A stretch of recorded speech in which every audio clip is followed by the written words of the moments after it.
Bonjour à tous et bienvenue dans cette nouvelle vidéo de conception de circuit imprimé par le logiciel KiCad. Aujourd'hui, nous allons réaliser le PCB de notre amplificateur de courant précédemment réalisé sur la chaîne. Donc, c'était un schéma d'un amplificateur de courant qui permettait d'avoir une sortie de courant amplifiée partant d'une source de tension continue qui pouvait délivrer son courant. Donc là, nous avions déjà expliqué dans la précédente vidéo, nous n'allons plus y revenir. Regardez la vidéo, elle a été postée il y a peu. Je vous mettrai le lien en description. Dans cette vidéo, nous avons donc précisé comment est-ce qu'on pouvait réguler dans la tension de sortie. La tension de sortie en fonction des variations de la tension d'entrée en utilisant un LM317 notamment ou un TL431. Donc là, le schéma que nous proposons de réaliser ici, c'est le schéma suivant, donc le schéma de la régulation de courant à partir du LM317 et d'un transistor PNP. Donc sans plus tarder, je nous propose d'aller dans le logiciel KiCad et de commencer très vite la conception du circuit imprimé. Donc si nous retournons dans le schéma KiCad, vous voyez ici, nous avons déjà réalisé un brin de schéma, donc ne soyez pas frustrés ou ne soyez pas impressionnés. Dans la saisie des schémas, nous avons dit que nous n'allons plus beaucoup y revenir parce que ça ne sert à rien de faire une vidéo de 20 minutes avec une saisie de schéma dessus. Donc il y a plusieurs vidéos et plusieurs formations sur la chaîne qui vous indiquent comment faire une saisie de schéma dans le logiciel KiCad. Allez les regarder. Pour ceux qui ne l'ont pas encore fait, je vous mettrai ça en description de la vidéo. Et donc, le choix des composants dans le logiciel KiCad se fait via l'onglet à l'extrémité droite, bien sûr. Dans l'onglet ajouter un symbole. Donc là, vous pouvez choisir le symbole de résistance en appuyant sur R, symbole de capacité en appuyant par exemple sur C, symbole du connecteur en appuyant sur connecteur CON. Donc vous choisissez le connecteur, il y en a plusieurs. Symbole du LM317, vous tapez juste LM317. Pour effectuer le raccordement, vous avez l'onglet ici ajouter des fils. Donc vous cliquez sur cet onglet là et vous pouvez ajouter librement des fils. Donc je pense que c'est tout ce qui est nécessaire pour ce schéma-ci. Donc après, on relie le port flag au GND pour indiquer que GND c'est une pin de sortie de puissance ou bien d'entrée de puissance. Bon, ça dépend comment vous voyez la chose. Si nous exécutons le test des règles électriques, donc ici nous aurons, je pense, pas beaucoup d'erreurs. Donc là ils nous disent une erreur, le LM317, ils nous disent que cette pin-ci est en entrée de puissance. Pourtant, donc là c'est pas vraiment, je peux copier. Donc, et je place là. Donc avec ça, je devrais arrêter normalement de faire des siennes. Donc avec ça, maintenant si je exécute le DRC, donc ils nous disent quoi? Power pin driver symbol, pin d'entrée de puissance vous commandez mais aucune pin de sortie de puissance, donc ça ne devrait pas être là, donc je vais utiliser de ça. Donc c'est monnaie courante dans le logiciel KiCad. Après avoir fait votre schéma, ce n'est pas que notre schéma est inexact, notre schéma est fortement exact, mais il y a des règles de conception dans KiCad, du moins si je vais dire comme ça, les règles de conception électrique. Il faut indiquer quelle pin est une pin d'entrée de puissance, indiquer quelle pin est une pin de sortie de puissance, ainsi de suite dans le logiciel KiCad. Donc voilà, vous voyez, l'erreur s'est annulée automatiquement. Donc, ceci est très important parce que ça permet de faire un schéma vraiment très sûr et un schéma normé. Donc, une fois tous les composants disposés, le schéma réalisé, vous pouvez exécuter l'outil d'affectation des empreintes pour chaque composant. Donc là, vous voyez, là, nous avons les résistances et nous pouvons choisir l'empreinte. Par exemple, là, si je viens sur résistor THT, ainsi de suite. Résistor THT, oui, là si je clique sur résistor THT, je peux choisir ça et visualiser son empreinte. Donc là, vous voyez, c'est bien l'empreinte d'une résistance, ainsi de suite.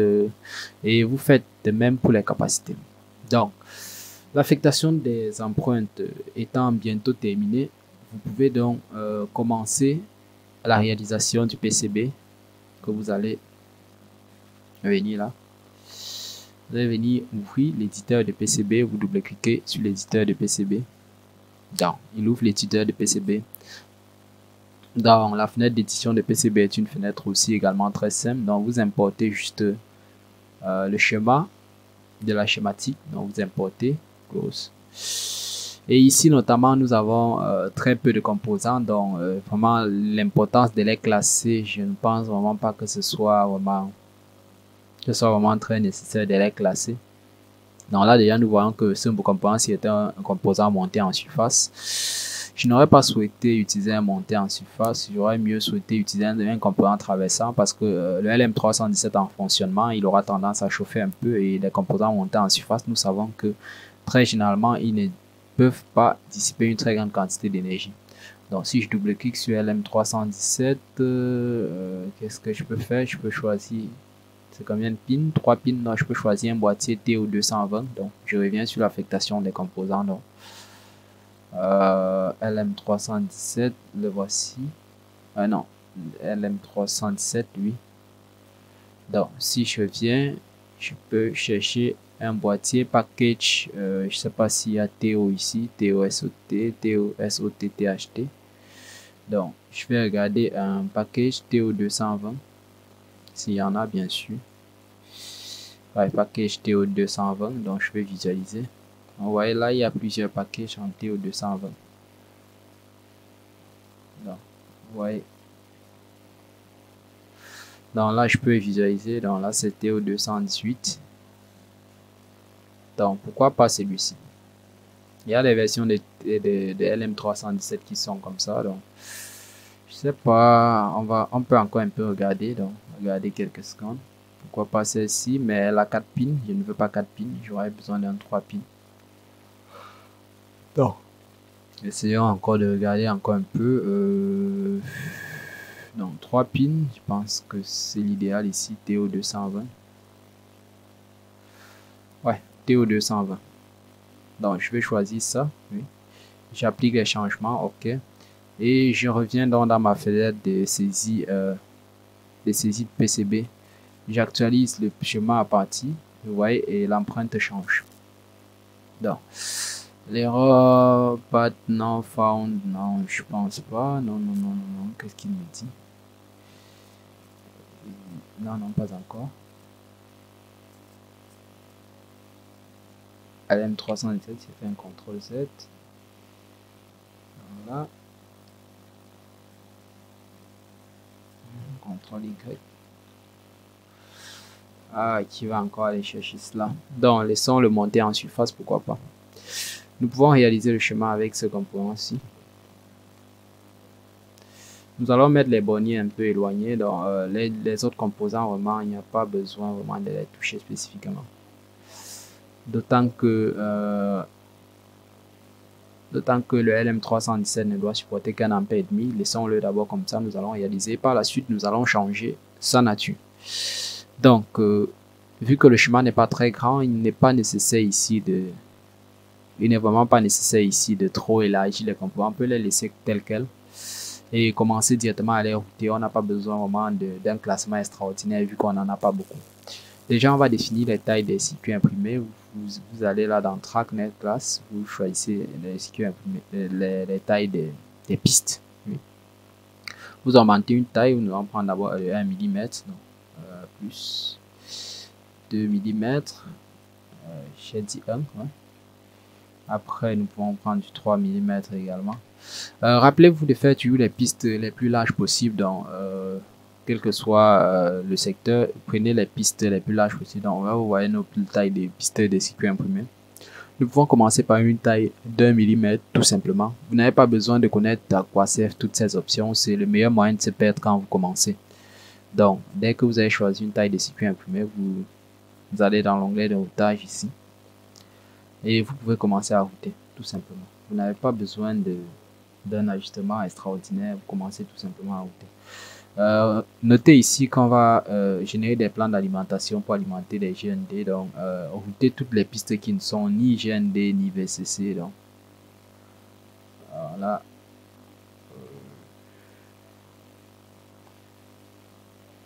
Alors là, nous pouvons le faire comme ainsi. Donc là, si on prend, oui, ça respecte bien. Donc, Donc après, je vois GND, non, je touche pas. Donc vous voyez là, le routage est vraiment très simple. Vous n'avez qu'à le faire comme ça, vous routez tout simplement. Donc après vous allez venir ici. Alors, vous pouvez choisir de faire ceci comme ceci. Non.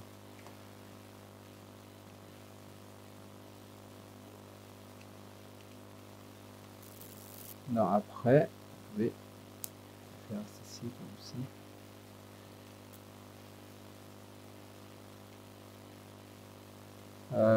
Donc là, vous voyez que il nous reste CGND, CGND, CGND et cette pin-ci qui n'est pas reliée. Donc ça, c'est la dernière pin ordinaire standard, je vais dire standard qui nous reste à relier. Non, non, elle est très grande, donc nous allons annuler, donc CTRL Z. Nous allons passer en couche du dessous pour connecter cette pin-ci, pour ne pas avoir, je n'aime pas que les pins se tordent comme ça. Donc nous allons passer en piste du dessous pour la raccorder. Et déjà là, nous avons déjà terminé le raccordement de notre chemin. Nous pouvons maintenant générer un plan d'alimentation. Non, nous n'avons pas terminé. Donc, il y a cette pin-ci.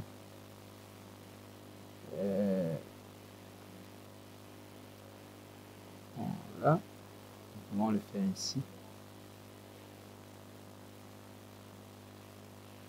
Donc, après, nous pouvons générer un plan d'alimentation pour tous les GND. Pour générer cela, vous choisissez la couche sur laquelle vous voulez générer. Par exemple, nous allons générer sur la couche du dessus. Nous générons au-dessus.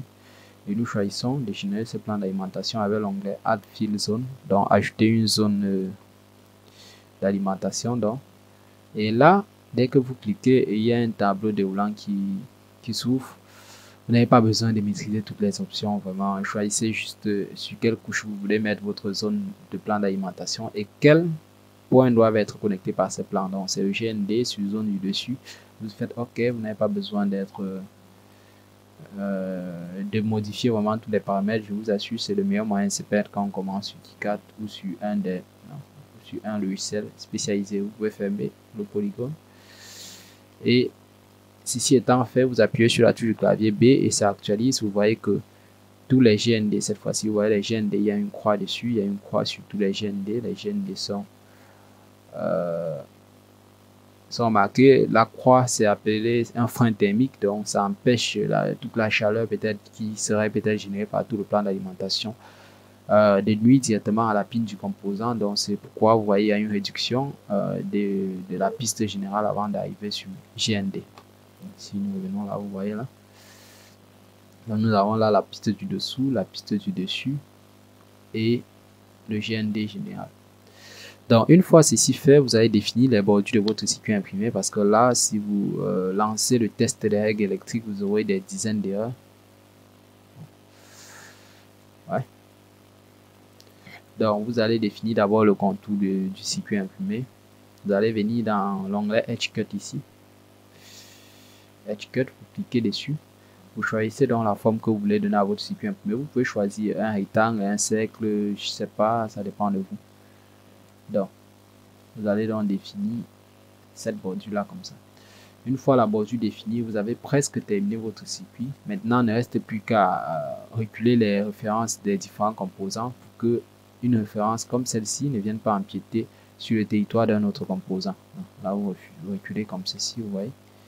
Donc, par exemple, là, R3, vous allez venir le placer ici, R3, ouais. Vous laissez celui-ci comme ceci, 10 kg, je sais pas où on va le placer, par exemple là, avec 4 kg, voilà, voilà. Et celui-ci, je sais pas où est-ce qu'on va le placer, là. Là, nous allons le placer là, et c'est R2, oui. Vous voyez, vous reculez les différentes annotations de composants pour pas qu'ils viennent empiéter sur le territoire d'un autre composant. Donc là, vous voyez par exemple la situation qu'on a ici. Donc Q1 par exemple, nous pouvons le placer là. Donc après R1, je pense que c'est bon. Bon, quand vous avez fini, cette fois-ci, vous pouvez visualiser votre circuit en 3D. Donc, Donc voilà votre circuit, vous voyez, très propre. Le bornier d'alimentation, bornier de sortie, et ainsi de suite. Donc vous mettez votre source d'entrée ici et en fonction, vous pouvez tirer en sortie un courant conséquent de plusieurs dizaines d'ampères comme nous avons vu dans la vidéo précédente. Donc, cette fois-ci, vous pouvez exécuter de nouveau le test des règles électriques. Vous voyez là, nous avons plus qu'une seule erreur. La référence, ils disent ici référence de R4. Et c'est clair, la référence de R4 sera cachée par la sérigraphie. Donc, où est-ce qu'on peut placer ce pauvre R4? Donc, par exemple là, reculons un peu les bordures, nous pouvons augmenter les bordures de notre circuit et venir placer R4 ici. Donc, si nous exécutons le DRC, là nous n'avons plus aucune erreur et plus aucun avertissement. Donc, vous voyez, notre circuit est conforme. Bon, là, c'est vrai qu'on peut supprimer ça. Nous pouvons redessiner d'autres bordures de circuit plutôt comme ceci, qui vont, elles, cette fois-ci englober R4. Donc, là, c'est ça. Et là, affichage, visualisation 3D. Et vous pouvez visualiser en 3D votre circuit. Le voilà. Voilà votre circuit. Avec les plans d'alimentation, couche du dessus et couche du dessous, notamment. Donc, je crois que ceci, c'est tout pour cette vidéo. J'espère que celui-ci peut vous aider. Donc, pour ceux qui ont un moyen d'imprimer et de faire des tests, c'est bon. Donc, c'est mieux pour vous. J'espère que ça va vous aider. Et je vous dis à très bientôt. Si vous souhaitez avoir les fichiers, faites-le moi savoir en commentaire, je les enverrai. Je les mettrai probablement en description comme d'habitude. Et je vous dis à très bientôt.